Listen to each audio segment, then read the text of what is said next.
با درود بریم مستقیم سراغ خبرها که اوضاع داره برای رژیم آخوندی به صورت کامل از کنترل خارج میشه. حقیقت اینه که همین الان هم خیلی چیزا از کنترل رژیم آخوندی خارج شده، ولی با این دو سه تا جهش که توی نرخ ارز مشاهده کردیم، مخصوصا توی 48 ساعت گذشته، و البته وضعیت وخیم اقتصادی ملت، داره کنترل همه چیزو به صورت کامل از دست رژیم آخوندی در میره.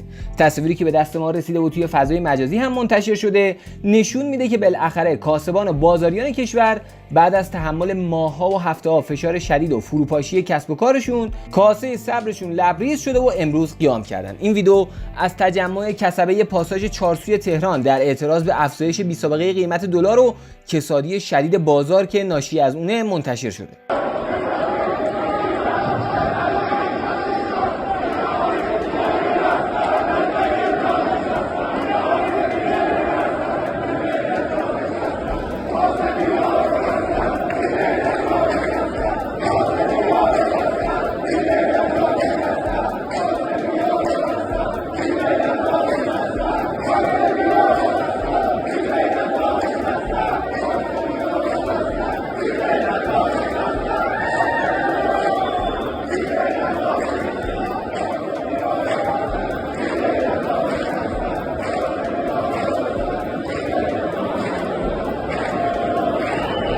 کسبه پاساژ علایالدین هم صدای اعتراض و همراهیشون رو با باقی کاسبان بلند کردن و به قیام و اعتصابات پیوست. اعتصاب علایالدین هم رسید.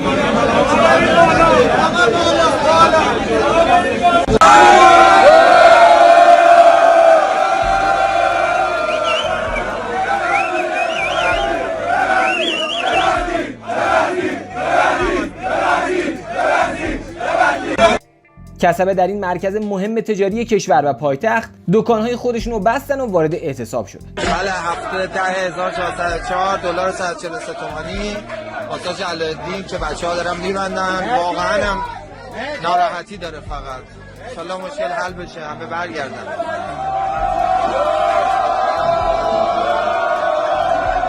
اعتصاب کنندگان و معترضین از داخل پاساژ علایالدین وارد خیابان هم شدن.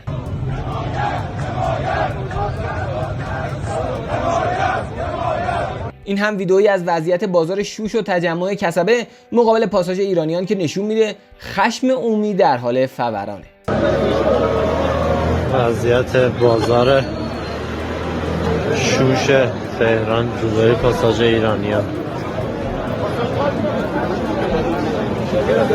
مردم پاساژها رو همه خالی کردن، اومدن دم در به نشونه اعتراض با دلار 145 تومانی.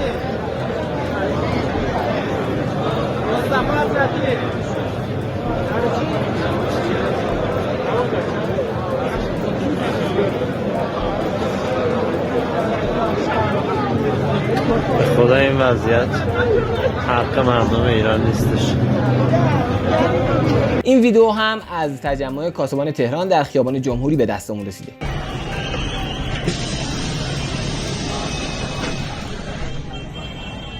کاسبان تهرانی امروز با شعار حمایت و ببندید از بقیه درخواست اعتصاب و اعتراض و همراهی کردند.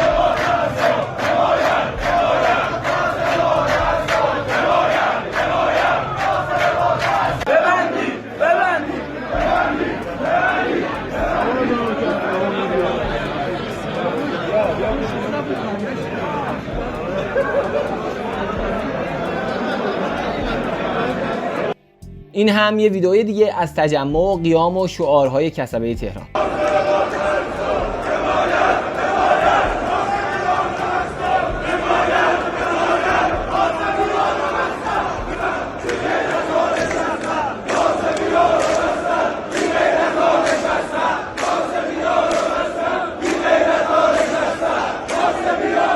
با ورود قیام و تجمع کاسبان به خیابان، شعار نیروی انتظامی حمایت هم به شعارهاشون اضافه شد.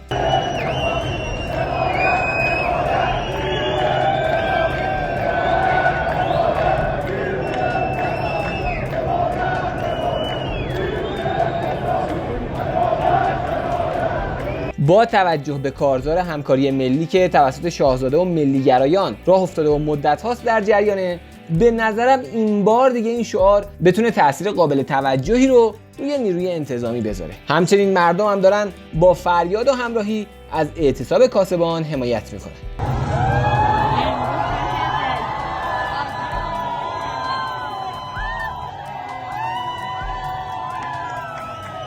بنابر گزارش‌های غیر رسمی و میدانی رسیده به دستمون به نظر میاد امروز بخش‌های بزرگی از بازار تهران وارد اعتصاب شدن و میشه گفت اعتصاب کاسبان و بازاریان پایتخت رو فرا گرفته و این یعنی اثر اون بر تمام نقاط کشور از همین فردا مشهود خواهد بود و نتیجهش هم به زودی دیده خواهد شد. و بعد اضافه کنم که کسبه واقعا حق دارن. اگر این ویدیو رو ببینید بخواید متوجه میشید که رژیم آخوندی چه بلایی بر سر ملت ایران آورده که اثرش اینجوری توی بازار کاملا مشهوده.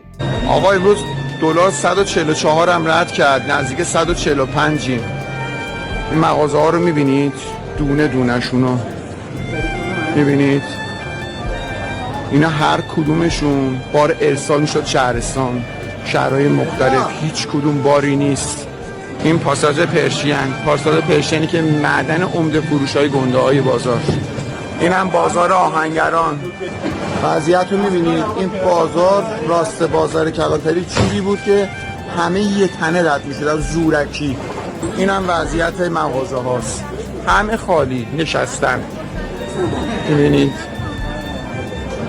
همه نشستن. چه کنیم با این دلار و با این گرونی و با این وضعیت پارچه و غیره و غیره و غیره. فقط خدا به فریاد همه ما برسه. اجاره مغازه ها 500-600 میلیون همینجوری میره بالا. اعتراض و اعتصاب محدود به تهران نبوده و با جهش وحشتناک قیمت طلا در بازار کشور شاهد اعتصاب گسترده طلافروشان در مازندران هم بودیم.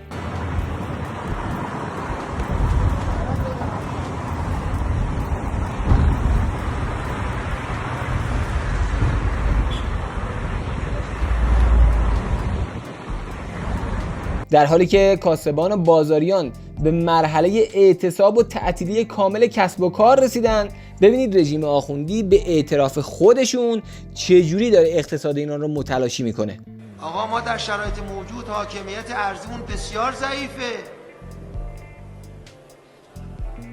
از اون طرف صادرات غیر نفتیه که بخش قابل توجهی از صادرکنندگان ما ارزشون رو نمیارن. چرا نمیاره ارزش رو؟